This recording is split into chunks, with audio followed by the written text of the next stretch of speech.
33 Bizarre Gladiator Facts. Section 1. The Blood-Soaked Reality. Welcome to the arena. When you think of Roman gladiators, you probably picture Russell Crowe shouting about whether or not you're entertained, or perhaps a tanned, muscular hero defying an empire. But the reality of the Roman Games was far weirder, grosser, and more complicated than Hollywood ever dared to show. We're talking about a world where sweat was sold as perfume, where a thumb signal could end a life, and where the warriors weren't always who you'd expect. Forget the noble myths. We are diving deep into the sand and gore to uncover the truth. Here are 33 bizarre gladiator facts that will make you glad you live in the 21st century. 1. The funeral beginnings. Most people think the gladiatorial games started as a form of cheap public entertainment, like a violent version of the Super Bowl. But in reality, the origins were much darker and more religious. The very first recorded gladiator fights weren't held in massive stadiums. They were held at funerals. Known as munera, these combats were intended to honor the spirits of deceased aristocrats. The Romans believed that human blood helped purify the soul of the departed and acted as a kind of blood offering to the gods of the underworld. It wasn't about the crowd's roar. It was about a son showing off how much he respected his dead father by having people hack each other to pieces next to the coffin. It took centuries for this religious duty to morph into the state-sponsored, popcorn-munching spectacle we recognize today. 2. The barley men diet. If you look at modern depictions of gladiators, they look like CrossFit champions, shredded, lean, and vascular. But historical evidence suggests they actually looked more like offensive linemen in the NFL. Gladiators were nicknamed hordeati, which literally translates to barley men. Why? Because their diet was almost entirely vegetarian and incredibly high in carbohydrates. They ate massive amounts of barley and beans. This wasn't because their masters were cheap, it was strategic. A thick layer of subcutaneous fat provided a protective shield. A shallow sword cut would slice through the fat without hitting vital organs, nerves, or muscles, allowing the gladiator to keep fighting and, more importantly for the crowd, to bleed profusely without dying instantly. They were built to be fat and flashy for the sake of the show. 3. The Ash Energy Drink. Long before Gatorade or Red Bull, gladiators had their own recovery drink, and it sounds absolutely disgusting. According to records by Pliny the Elder, gladiators would drink a tonic made from the charred ashes of plants or bones dissolved in vinegar.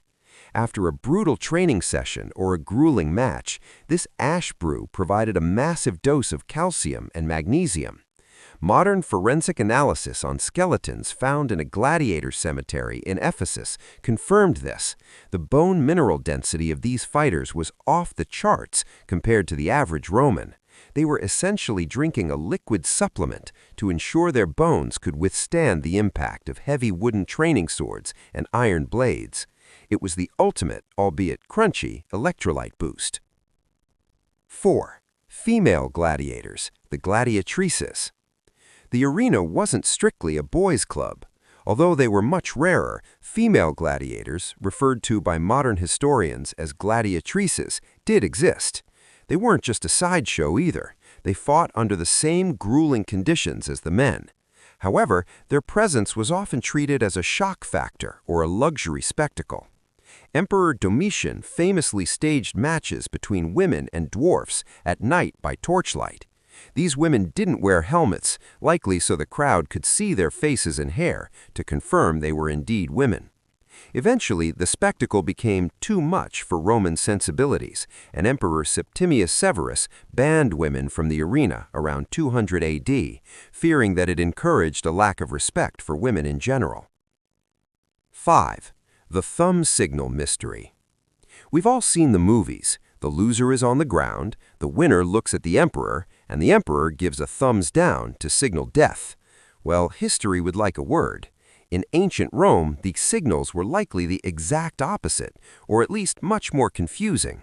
The Latin phrase pulce verso means with a turned thumb, but it doesn't specify which way. Many historians believe that a thumbs up actually signaled death, representing a drawn sword, while a compressed thumb, tucked inside the fist, signaled mercy, representing a sword stayed in its sheath. So if you were a gladiator and the emperor gave you a big thumbs up, it wasn't a good job, buddy. It was the last thing you'd ever see. 6. The celebrity sweat market. You might think modern celebrity obsession is extreme, but the Romans took it to a literal bodily level. Successful gladiators were the rock stars of their day. They were so popular that their essence was considered a luxury good.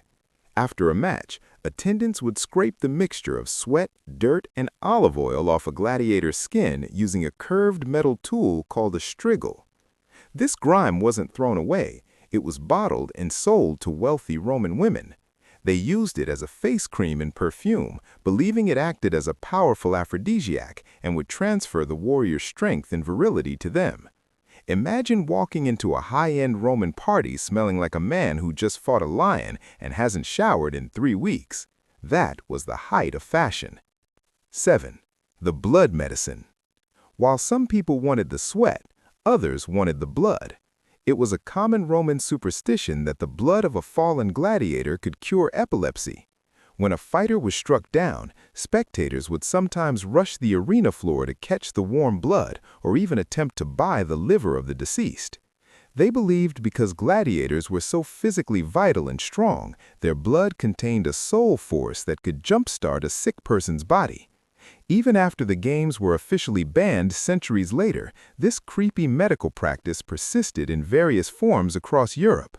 It's one of the most stomach-turning examples of how the gladiator was seen less as a human and more as a walking pharmacy of magical ingredients. 8. The retiarius, the fisherman of death. Not all gladiators looked like knights. One of the most bizarre-looking fighters was the retiarius. This man entered the arena wearing nothing but a loincloth and a metal shoulder guard. His weapons? A weighted net and a trident. He was designed to look like a fisherman, and his opponent, usually a heavily armored secutor, was meant to look like a fish. His helmet was smooth and fin-like so the net wouldn't snag. The retiarius was often looked down upon by Roman purists because he spent most of the fight running away, trying to entangle his opponent from a distance. However, he was incredibly deadly. If you caught you in that net, you were a sitting duck for a 3-pronged spear to the chest. 9. Blindfolded combat, the andabate. If fighting a trained killer wasn't hard enough, some gladiators had to do it without seeing a thing. The andabate were a category of fighters who wore helmets without eye slits. They were essentially the comedy relief of the morning shows. They would be pushed into the arena and told to swing wildly at the air or at the sound of their opponent's breathing. The crowd would howl with laughter as 2 grown men stumbled around, accidentally hitting the referee or the stadium walls. It was a cruel, chaotic display that highlighted just how little the Roman elite valued the lives of those deemed expendable for the sake of a laugh. 10. The cost of a clean death. Gladiators were expensive, and ironically, dying was the most expensive part of all. Gladiators were technically assets owned by a lanista, a manager. If a gladiator survived a fight, the host of the games paid a small fee for the rental. However, if a gladiator was killed, the host had to pay the lanista the full value of the slave, which could be astronomical for a high-ranking fighter. Because of this, most matches didn't actually end in death. It was bad for business. Only about 1 in 10 fights ended with a corpse on the sand. The mercy signal was used far more than Hollywood suggests, simply because the sponsors didn't want to foot the bill for a dead superstar. 11. The naumachia, sea battles in the city. The Romans didn't just want fights on sand. Sometimes they wanted them on water. In one of the most insane engineering feats of the ancient world, the Romans would occasionally flood the entire arena floor of the Colosseum to stage naumachia, or mock sea battles. They would bring in full-size ships and thousands of prisoners to reenact famous naval history. These weren't staged like a play. The ships would ram each other, sink, and men would drown or be eaten by crocodiles released into the water. The sheer logistics of waterproofing a massive stone stadium just to watch people drown in a boat is a testament to the bizarrely extra nature of Roman entertainment. 16. The animal genocides. The gladiatorial games weren't just a war on humans, they were a war on nature.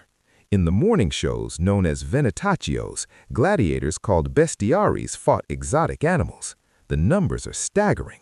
When the Colosseum opened, over 9,000 animals were killed in just 100 days.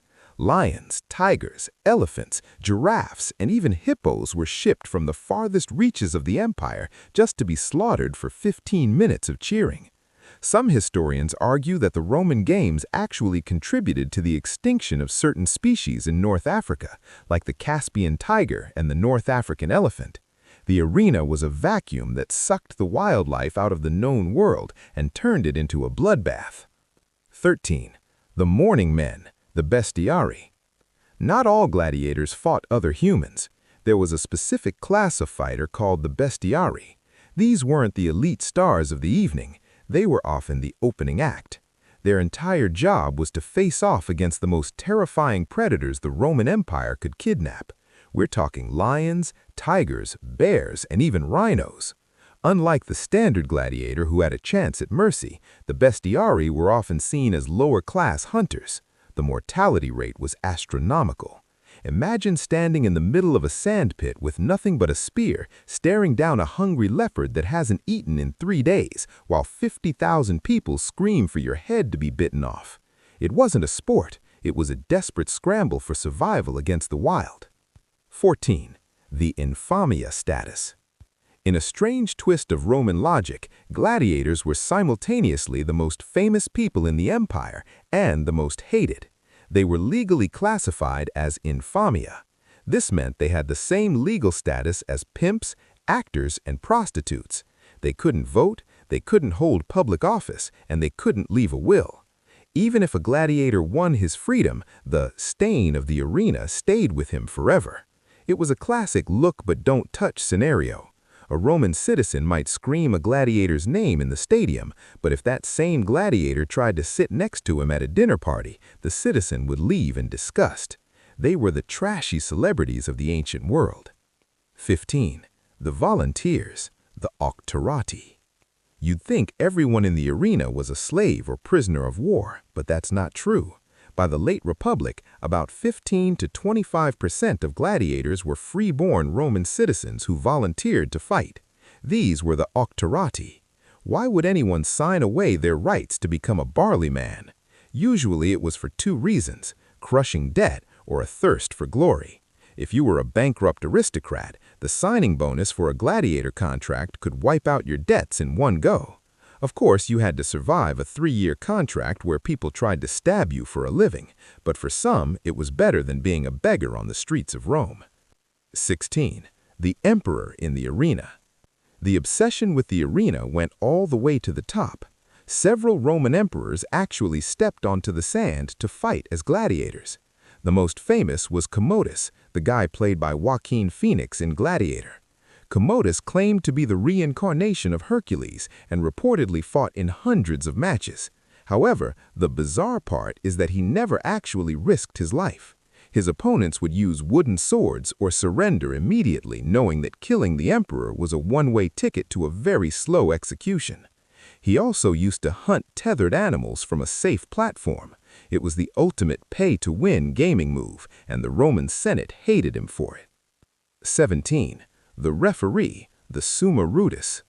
Contrary to popular belief, gladiator matches weren't just chaotic brawls. They had very strict rules and highly professional referees. The head ref was called the summa rudis. He wore a white tunic with a purple border and carried a long wooden stick or a whip.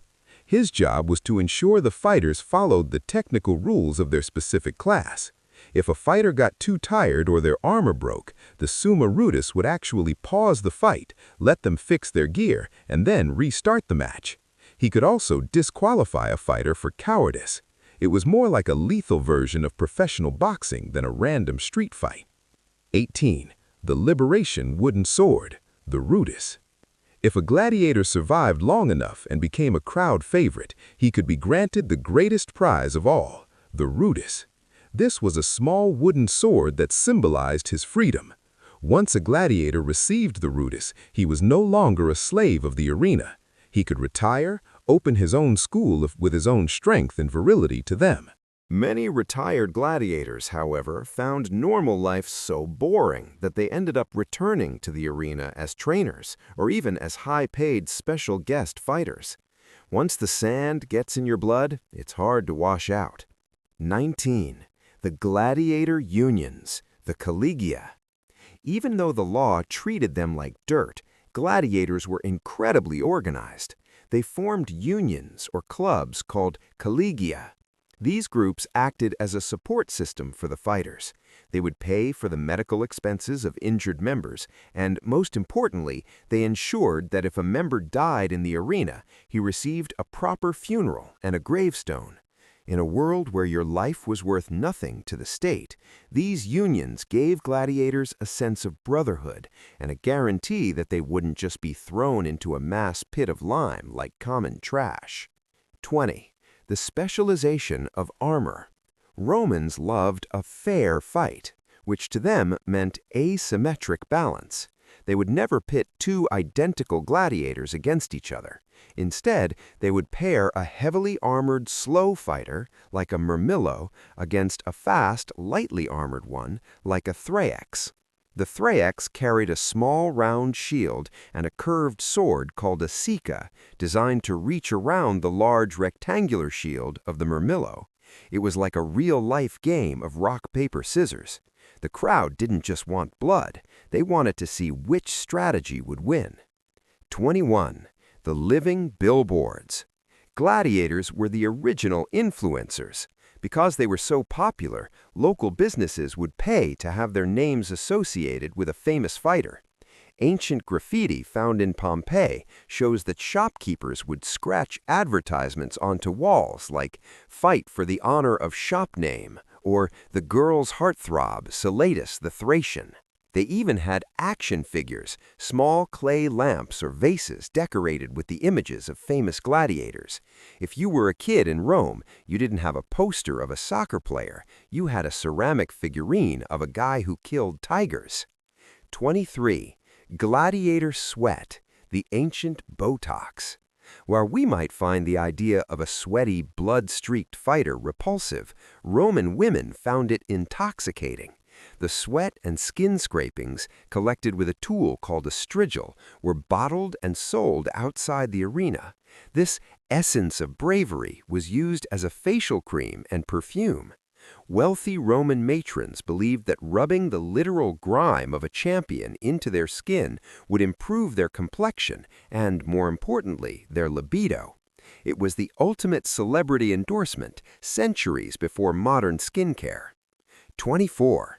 The animal slaughter, venetanies. Not every fight was man versus man. The morning sessions of the games were usually reserved for venetanies, or animal hunts. This wasn't just a few lions, it was industrial-scale extinction. During the inauguration of the Colosseum, over 9,000 animals were killed in a single 100-day festival. The demand for exotic predators was so high that lions, hippos, and elephants were completely wiped out from entire regions of North Africa and the Middle East just to satisfy the bloodlust of the Roman crowd. 25. The specialized radiatus, the net man. One of the most bizarre-looking gladiators was the radiatus. Unlike the classic armored warrior, he fought almost naked, wearing only a loincloth and a shoulder guard. His weapons? A weighted fishing net and a trident. He was designed to look like a fisherman, usually paired against a secutor, who wore a smooth, fish-shaped helmet. It was like a real-life game of cat and mouse, or fisherman and fish, that emphasized speed over armor, proving that Roman combat was as much about tactical variety as it was about brute strength. 26. The gladiatorial oath, the sacramentum auctoramentum. Entering the gladiatorial profession wasn't a casual career choice. Even free men who volunteered, and many did for the fame, had to swear a terrifying oath. They legally agreed to be burnt, bound, beaten, and killed by the sword. By swearing this, a gladiator essentially surrendered all his rights as a human being, becoming legally dead in the eyes of the law. It was a total commitment to the spectacle, where their lives belonged entirely to their master, Lanista, and the Roman public. 27. The spongia, the grossest part of the arena life. Life in the gladiator barracks wasn't all training and glory. The hygiene was a nightmare. Romans used communal toilets, and instead of toilet paper, they used a spongia, a sea sponge tied to a stick. This sponge sat in a bucket of salt water or vinegar and was shared by everyone in the barracks. One famous account tells of a dramatic gladiator who was so desperate to escape the horror of the upcoming games that he committed suicide in the latrine by shoving the communal sponge down his throat. 28. Blood as a cure for epilepsy. Beyond perfume, the blood of a fallen gladiator was considered a powerful medicine. Roman physicians often prescribed the warm blood of a slain warrior as a cure for epilepsy. It was believed that because gladiators were symbols of vitality and strength, their life force could shock a sick person back to health. Crowds would sometimes rush the arena floor after a kill to catch the dripping blood in cups or even eat the gladiator's liver, hoping to absorb his courage and health. 29. Not everyone was a slave. While many gladiators were prisoners of war or criminals, by the late Republic, about 15 to 25% of gladiators were volunteers. These were free-born Romans, including ruined aristocrats and even some knights who joined for the signing bonus and the rock star status.